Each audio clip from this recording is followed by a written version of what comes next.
હવામાન વિભાગ દ્વારા કરવામાં આવેલી કમોસમી વરસાદની આગાહી વચ્ચે રાજકોટમાં આજે અચાનક વાતાવરણમાં પલટો આવ્યો છે। શહેરમાં સવારથી જ ધાબળ જેવું વાતાવરણ અને ઠંડીનો ચમકારો અનુભવાયો હતો। બપોરના સમયે અચાનક મેઘરાજાએ કમોસમી એન્ટ્રી કરીને શહેરમાં વરસાદ શરૂ કર્યો હતો। વીજળીના કડાકા ભડાકા અને ભારે પવન સાથે પડેલા વરસાદથી વાતાવરણમાં ઠંડક પડી હતી। બરફ સાથે વાવાઝોડા સાથે જોરદાર વરસાદ। આમ તો જો બરફ આપણી પાછળનું ફળિયું ટાંકીના ઢાંકણા પર બરફ પડ્યો ને કડાક કરતું તૂટી ગયું। મોટો બરફ પડ્યો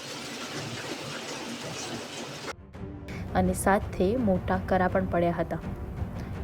પરંતુ આ કમોસમી વરસાદ અને કરાને કારણે ખેડૂતોમાં ચિંતાનો વિષય બની રહ્યો છે। ઉનાળુ પાકને નુકસાન થવાની શક્યતા વ્યક્ત કરવામાં આવી રહી છે।